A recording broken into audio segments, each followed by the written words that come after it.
ஓம் நம சிவாய. வணக்கம். நான் ஜோதிடர் மகேஜி பேசுகிறேன். ஜாதகப்படி லாட்டரி பரிசு விழும் திசா புத்தி அந்தரம். இப்போ லாட்ரி பரிசை பற்றி நிறைய கேள்விகள் என்கிட்ட வருது. ஏன்னா நான் இந்த லாட்ரி பரிசை பற்றி போடுற வீடியோலாம் ரொம்ப சக்ஸஸ் ஆகுது, நிறைய வியூஸ் வருது. பார்க்க போனால் லாட்ரி சீட்டு இதில் அதிக வியூஸ் வந்தது என்னுடைய வீடியோவாக தான் இருக்கும். ஏன்னா எனக்கு இந்த விஷயங்கள் சொல்கிறது நான் சொல்கிறது எல்லாருக்கும் பிடிச்சிருக்கு. அதனால் நிறைய பேர் என்கிட்ட கால் பண்ணி என்கிட்ட ஜாதகம் பார்க்கும்போது நான் எவ்வளவோ நல்ல விஷயங்கள்லாம் சொல்லி கொடுத்தா கூட எல்லோரும் எங்களுக்கு எப்போ லாட்ரி விழும், எங்களுக்கு லாட்ரி பரிசு அதிர்ஷ்டம் இருக்கா, அதே போல் எப்போ லாட்ரி சீட்டு விழுகும் அப்படின்னு கேட்குறாங்க. அதாவது ஜாதகம் எப்படி இருக்குங்கிறது தெரிஞ்சுக்கிறத விட அவங்க லாட்ரி பரிசு எப்போ விழுகும், என்னமோ அவங்களுக்கு விழுக தயாராக இருக்கிற மாதிரி எல்லாரும் கேட்குறாங்க.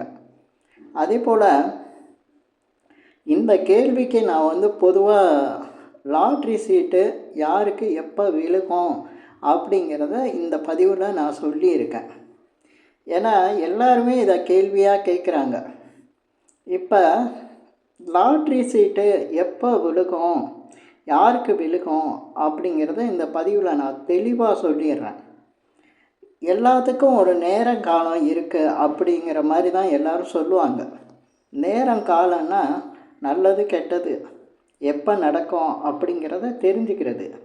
அதன்படி ஜாதகத்தில் ஒருத்தருக்கு எப்போ வீடு வாங்குவாங்க, சொத்து வாங்குகிறாங்க அப்படிங்கிறதுக்கு ஒரு காலம் இருக்குது. அதுதான் நம்ம ஜாதகத்தில் லக்னத்துக்கு 4ஆம் இடத்தை சொல்கிறோம். அவங்களுக்கு வீடு, இடம், நிலம், வாகனம் இதெல்லாம் வாங்குறது எப்போ அப்படின்னா 4ஆம் இடத்து சம்மந்தப்படுற ஜாதக நிலையை வச்சு தான் நம்ம சொல்லுவோம். அதே போல் ஒருத்தங்களுக்கு கல்யாணம் எப்போ நடக்கும் அப்படிங்கிறது 7ஆம் இடத்தை வச்சு நம்ம அவங்களுக்கு எப்படி கல்யாணம் நடக்கும், எப்போ எந்த நேரத்தில் திருமணம் இருக்கும், இந்த திருமண வாழ்க்கை எப்படி இருக்கும் அப்படிங்கிறது திருமணத்தை பற்றி சொல்கிறோம். இது மாதிரி ஒவ்வொரு நேரங்காலத்துக்கும் தகுந்த மாதிரி தான் மனிதனோட வாழ்க்கை நிலையும் இருக்கும். எல்லா நேரத்துலையும் எல்லாம் நடந்துடாது. சில விஷயங்கள் ஜாதகத்தில் நம்மளுக்கு தெரியாமல் இருக்கும். மற்றபடி ஜாதகப்படி தான் வாழ்க்கையில் நிகழ்வுகள் சம்பவங்கள்லாம் நடந்துக்கிட்டு தான் இருக்கும். அதை எல்லோரும் புரிஞ்சுக்கணும். இந்த பதிவில் நான் லாட்டரி பரிசு எப்போ விழும் அப்படிங்கிறத பற்றி பேசியிருக்கேன். ஏன் லாட்ரி பரிசை மட்டும் பேசியிருக்கேன் அப்படின்னா, எல்லோரும் லாட்ரியில் தான் ஆர்வமாக இருக்காங்க. ஆனால் லாட்ரிக்கு மேலே கிடைக்கிற பணம், அதே போல் அவங்க வாழ்க்கை நிலையை மாற்றக்கூடிய அளவுக்கு ஒரு நல்ல விஷயம் நடக்குதுன்னா அதெல்லாம் கேட்க மாட்டேங்கிறாங்க. கடவுளே ஒரு 100 கோடி ரூபாய்க்கு உள்ள சொத்தை நேரடியாக எழுதி கொடுத்து இந்தப்பா வச்சுக்க அப்படின்னா கூட, எனக்கு லாட்ரியில் எப்போ 2 கோடி விழுகும், 4 கோடி விழுகும் அப்படின்னு தான் கடவுள்கிட்டே கேட்பாங்க. நான் உனக்கு 100 கோடி சொத்து கொடுத்துருக்கேன் அப்படின்னு திரும்ப ஞாபகப்படுத்தி சொன்னால் கூட, எனக்கு எப்போ 2 கோடி விழுகும், 5 கோடி விழுகும், அது விழுக வைங்க அப்படின்னு தான் கேட்பாங்க. ஏன்னா அந்தளவுக்கு மைண்டு செட் ஆயிடுச்சு. எல்லாருக்கும் லாட்ரி தான், லாட்ரியில் பரிசு விழுந்தால் வாழ்க்கை நல்லா வந்துடும் அப்படிங்கிற மாதிரி எல்லோரும் ஐடியா பண்ணிட்டாங்க. இப்போ நான் சொன்னேனே 100 கோடிக்கு சொத்து அப்படிங்கிறதும் இந்த கணக்கில் தான் வரும். நான் சொல்கிறேன், இந்த திசா புத்தி அந்தரத்தில் தான் வரும். அது எப்படிங்கிறத நான் இப்போ சொல்கிறேன்.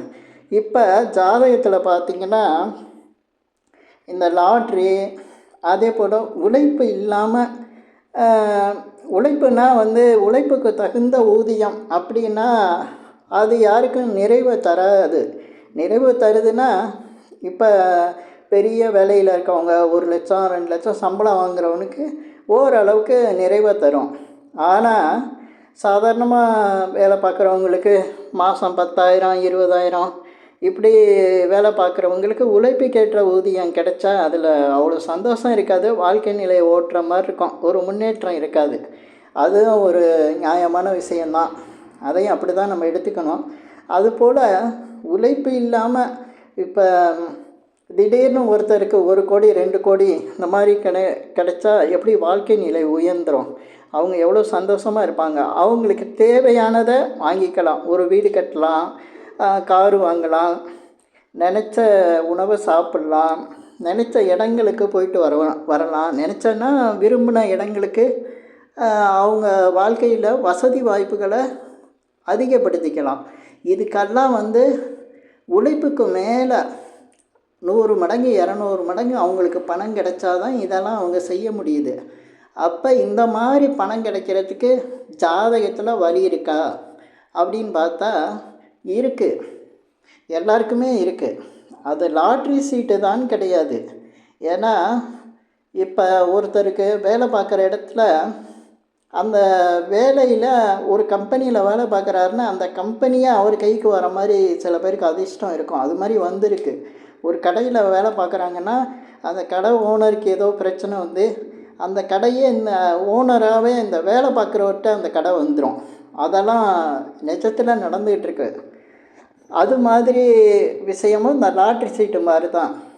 அதே போல் எப்போவோ வர வேண்டிய பணம் திடீர்னு கிடைக்கும். அதாவது வராதுன்னு நினச்ச பணம் ஒரு பெரிய அமௌண்ட்டே கிடைக்கும். அதே போல் தந்தையோட சொத்துக்கள்லாம் சிலருக்கு இருக்கும். அதெல்லாம் திடீர்னு ரொம்ப பிரச்சனையாகி அது இவங்களுக்கு சாதகமாக இல்லாமல் இருக்கும். ஆனால் அது இவங்களுக்கு சாதகமாக அது பல கோடி கிடைக்கும். அது மாதிரி சில விஷயங்கள்லாம் இருக்குது. சிலருக்கு குறைஞ்ச விலையில் ஏதாவது நிலம் வாங்கி வச்சுருப்பாங்க. திடீர்னு அதுக்கு ஒரு டிமாண்டு மிக கோடிக்கணக்கில் போய் உங்களுக்கு பணம் கிடைக்கும். அது மாதிரி பல விஷயங்கள் இருக்குது பணம் கிடைக்கிறதுக்கு. அது எல்லாமே நான் சொல்ல போகிற இந்த விஷயத்தில் இருக்கும். எந்த திசா புத்தி அந்தரத்தில் தான் நடக்கும். அப்படி என்ன திசா புத்தி அந்தரம் அப்படின்னா, திடீர்னு ஒரு விஷயம் நடக்குதுன்னா அது 8ஆம் இடம் தான்.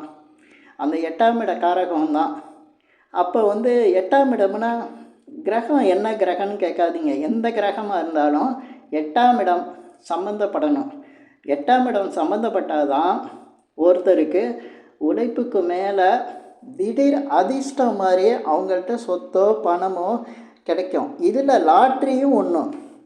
இந்த 8ஆம் இடம் 8ஆம் இடத்து திசை நடக்கணும், இல்லை 8ஆம் இடத்தோட சம்பந்தப்படணும், பார்க்கணும், இல்லை 8ஆம் இடத்து அதிபதியோட நட்சத்திர சாரத்தில் ஒரு கிரகம் இருக்கணும். ஏதோ ஒரு வகையில் 8ஆம் இடம் சம்மந்தப்படணும். அப்போ தான் இந்த மாதிரி லாட்ரி பரிசு கிடைக்கிறது. அதே போல் திடீர்னு பெரிய அளவுக்கு பணம் கிடைச்சி அவங்க கோடீஸ்வரனாக மாறுறது. இதெல்லாம் 8ஆம் இடத்து அதிபதியோட திசை. 8ஆம் இடத்தோட எந்த வகையிலையாவது திசா நடத்துகிற திசாநாதன் சம்மந்தப்பட்டிருக்கணும். ஓகே, இப்போ திசாவை சொல்லிட்டீங்க, புத்தி வருமே, அது எப்படி அப்படின்னா இந்த 8ஆம் இடத்துக்கு 8ஆம் இடம் அப்படிங்கிறத பார்க்கணும். 8ஆம் இடத்துக்கு 8ஆம் இடம்னா 3ஆம் இடம் வரும். அந்த 3ஆம் இடம் தான் வெற்றி ஸ்தானம்னு சொல்லுவாங்க, ஜெயஸ்தானம்பாங்க. அதனால் அதுதான் முயற்சி ஸ்தானம். அந்த மாதிரி இந்த 3ஆம் இடத்தோட புத்தி நடக்கணும். 8ஆம் இடத்தோட திசை, 3ஆம் இடத்தோட புத்தி. அப்போ 3ஆம் இடத்துக்கு 8ஆம் இடத்தோட அந்தரம் நடக்கணும். எப்படின்னா, இப்போ 8ஆம் இடத்துக்கு 8ஆம் இடம் அப்படின்னு நம்ம சொல்லும்போது 3ஆம் இடமாக வந்துடுது.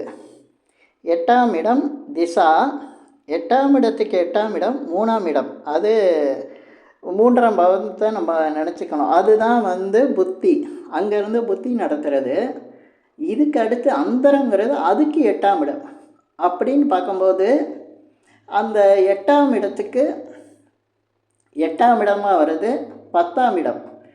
அந்த 10ஆம் இடத்தோட அதிபதியோட அந்தரம் எப்படி திசைக்கு சம்பந்தம் இருக்கோ அதே போல் புத்தி அந்தரம் இது எல்லாம் இப்போ திசைக்கு 8ஆம் இடத்தோட எப்படியோ ஒரு சம்பந்தம் வேணும். அதே போல் புத்தி நடக்கிற அந்த 3ஆம் இடத்துக்கு எந்த வகையிலையாவது அந்த கிரகம் புத்தி நடத்துகிற கிரகம் சம்பந்தம் இருக்கணும். அதே போல் 10ஆம் இடத்தோட எந்த வகையிலையாவது கிரகம் சாரத்துலேயோ இல்லை கிரகம் இருந்தோ இல்லை கிரக பார்வையோ இப்படி ஏதாவது ஒரு வகையில் அந்தரம் நடத்துகிற கிரகத்துக்கு சம்மந்தம் இருக்கணும். இந்த மாதிரி நடக்கும்போது நிச்சயமாக அவங்களுக்கு ஏதோ ஒரு வகையில் ஒரு பெரிய அளவுக்கு பணம் கிடைக்குது. இதை நம்ம இந்த நவீன யுகத்தில் லாட்ரின்னு எடுத்துக்கிறோம், அவ்வளோதான். ஆதி காலத்தில் அதை புதையல்னு சொல்லுவாங்க. திடீர் சொத்து சேர்க்கை. இப்போ ஆதிசங்கரர்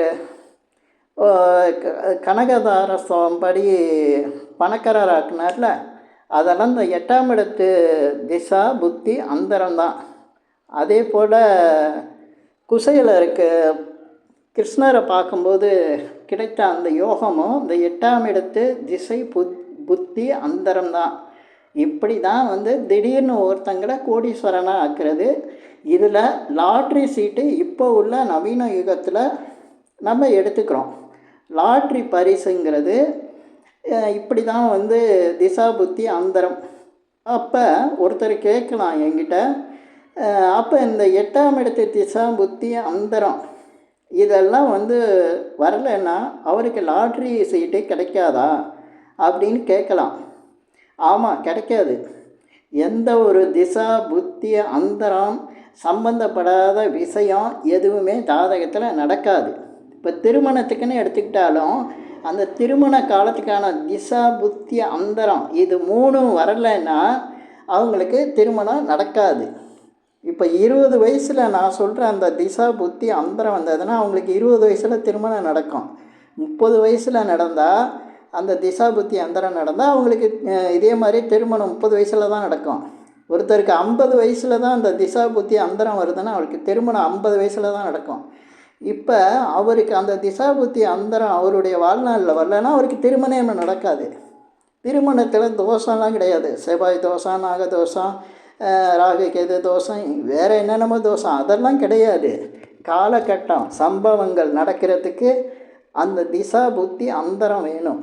அது இருந்தால் மட்டும்தான் அந்த சம்பவம் அந்த ஜாதகருக்கு நடக்கும். இல்லைன்னா நடக்கவே நடக்காது.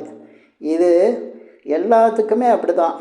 வீடு வாங்கிறதுக்கு, சொத்து வாங்கிறதுக்கு, இதே போல் குழந்தை பிறக்கிறதுக்கு, தொழில் அமைகிறதுக்கு எல்லாருக்கும் இந்த திசா புத்தி அந்தரம் ஒத்து வரலைன்னா எதுவுமே நடக்காது.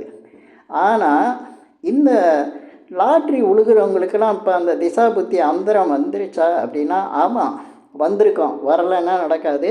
கண்டிப்பாக இந்த திசா புத்தி அந்தரம் லாட்ரி சீட்டில் பரிசு உழுகிறவங்களுக்கு இருக்க தான் செய்யும். இப்போ இந்த பதிவை பார்த்துட்டு சில பேர் கேட்கலாம், நீங்கள் இந்த திசா புத்தி அந்தரம்லாம் சொல்கிறீங்களே, இது யாரையாவது உதாரணம் காட்ட முடியுமான்னு. பொதுவாக ஜோதிடத்தில் ஜாதகத்தில் ஈஸியாக கேள்விகளை கேட்டுடலாம். ஆனால் இந்த ஆராய்ச்சி பண்ணி சொல்கிறது சாதாரண விஷயம் கிடையாது. மிகப்பெரிய ஞானம் வேணும். அதை புரிஞ்சிக்காமல் சாதாரணமாக அதாவது எந்த புரிதலுமே இல்லாமல் கமெண்ட்லலாம் அசிங்கமாக சில இதெல்லாம் கேட்குறாங்க. இதெல்லாம் தவிர்க்கணும். அப்படி கேட்குறவங்களோட வாழ்க்கை நிலையெல்லாம் பார்த்திங்கன்னா ரொம்ப மோசமாக இருக்கும். ஏன்னா இதெல்லாம் எவ்வளோ யோசித்து எவ்வளோ பெரிய ஆராய்ச்சிக்கு பின்னால் எவ்வளோ பெரிய தேடுதல் இருக்கும். இதெல்லாம் செஞ்ச பிறகு தான் இந்த மாதிரி வீடியோலாம் பேச முடியும்.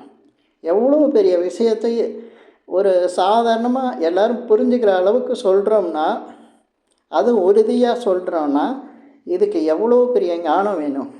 இதெல்லாம் எடுத்துக்காமல் சாதாரணமாக குறை சொல்லிடுவாங்க.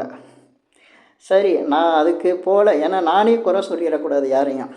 அதனால் நான் இந்த பதிவில் சொல்லியிருக்கிற விஷயங்கள் உங்களுக்கு பிடிச்சிருந்தா ஷேர் பண்ணுங்கள், லைக் பண்ணுங்கள். அதே போல் இந்த சேனலுக்கு சப்ஸ்கிரைப் பண்ணுங்கள். என்கிட்ட ஜாதகம் பார்க்கணுன்னா மட்டும் கீழே இருக்க என் நம்பருக்கு கால் பண்ணுங்கள். நன்றி, வணக்கம்.